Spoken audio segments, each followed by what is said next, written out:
Penjajahan Belanda dimulai pada tahun 1596 oleh Cornelis Houtman yang tiba di Pelabuhan Banten melalui Selat Sunda dan berlangsung selama 350 tahun atau 3,5 abad. Kondisi masyarakat Indonesia di masa penjajahan Belanda dipenuhi oleh penderitaan. Tujuan Belanda datang yakni untuk berdagang dan mendapatkan rempah-rempah dengan harga murah. Namun, kedatangan Belanda ini tidak diterima oleh penduduk Banten karena tindakannya yang buruk dan sering menimbulkan keributan. Seperti pemerintah kolonial menerapkan kebijakan yang merugikan bangsa Indonesia dan mengakibatkan bangsa Indonesia melakukan perlawanan untuk mengusir Belanda.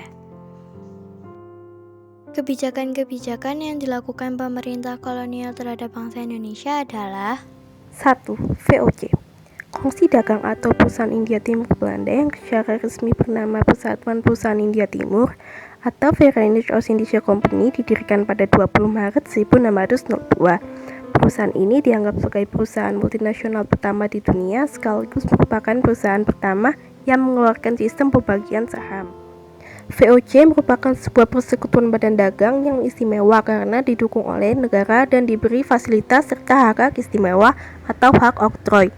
Hak-hak istimewa tersebut antara lain boleh memiliki tentara, memiliki mata uang, bernegosiasi dengan negara lain, hingga menyatakan perang.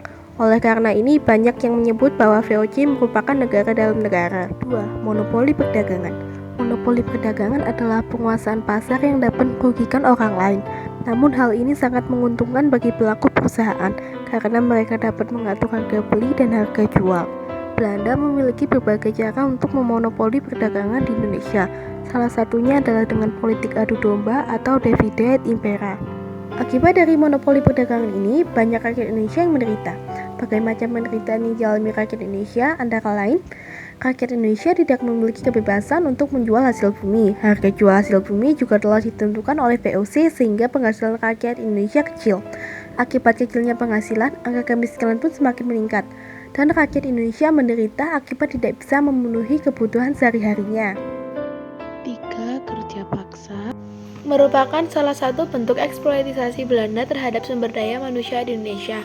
Kerja rodi mulanya muncul saat Louis Napoleon memerintahkan Herman Willem Daendels menjadi gubernur jenderal pada 1 Januari 1808, di mana tugas utama Daendels adalah mempertahankan Pulau Jawa dari ancaman Inggris dan mengatur pemerintahan Indonesia. Selain menerapkan sistem kerja paksa, Daendels juga terkadang mengumpulkan dana dalam usaha menghadapi negara Inggris. Tujuan dilakukannya kerja paksa adalah untuk membuat jalan raya sepanjang 1.100 km dari Anyer hingga Panarukan. 4. Sewa tanah adalah sistem sewa tanah atau pajak tanah yang dicetuskan oleh Thomas Stamford Raffles. Land Rent System mengharuskan pajak dipungut secara perorangan, tetapi karena kesulitan teknis kemudian dipungut per desa dan disesuaikan dengan jenis dan produktivitas tanah. Sistem sewa tanah pernah mengalami kegagalan dan pelaksanaan sistem sewa tanah diharapkan dapat lebih mengembangkan sistem ekonomi di Hindia Belanda. Namun, dalam pelaksanaannya terdapat berbagai kendala yang menyebabkan pemerintah Inggris tidak mendapatkan keuntungan, berarti sementara rakyat tetap menderita. Salah satu tujuan dilakukannya sistem sewa tanah adalah agar pemerintah kolonial mempunyai pemasukan negara secara tetap. 5. Tanam paksa. Pada masa penjajahan abad 19, tanaman seperti teh, biji kopi, kakao merupakan komoditas utama ekspor Indonesia. Karena itu, Belanda berusaha menaikkan ekspor tanaman perkebunan tersebut. Apalagi ketika awal abad 20, Belanda menghadapi perang di Eropa yang menyebabkan kerugian yang besar. Salah satu cara Belanda menutupi kerugian adalah dengan meningkatkan ekspor. Pada tahun 1830, Johannes van den Bosch menerapkan sistem tanam paksa karena Belanda menghadapi kesulitan keuangan akibat Perang Jawa atau Perang Diponegoro pada tahun 1825 sampai 1830 dan Perang Belgia pada tahun 1830 sampai 1831. Adapun beberapa ketentuan kebijakan tanam paksa seperti 1. Penduduk wajib menyerahkan 1/5 tanahnya untuk ditanami tanaman wajib dan berkualitas ekspor. 2. Tanah yang ditanami tanaman wajib bebas dari pajak tanah. 3. Apabila harga tanaman wajib setelah dijual melebihi pasarnya pajak tanah, kelebihannya dikembalikan kepada penduduk, dan lain sebagainya. 6. Perlawanan terhadap kolonialisme dan imperialisme. Perlawanan-perlawanan yang dilakukan oleh masyarakat Indonesia, beberapa contohnya adalah A. Perlawanan terhadap persekutuan dagang. 1. Sultan Babullah yang mengusir Portugis yang terjadi di Maluku Utara. 2. Sultan Hasanuddin atau Ayam Jantan dari Timur melawan VOC di Makassar. 3. Serangan Mataram terhadap VOC. B. Perlawanan terhadap pemerintahan Hindia Belanda. Nomor 1.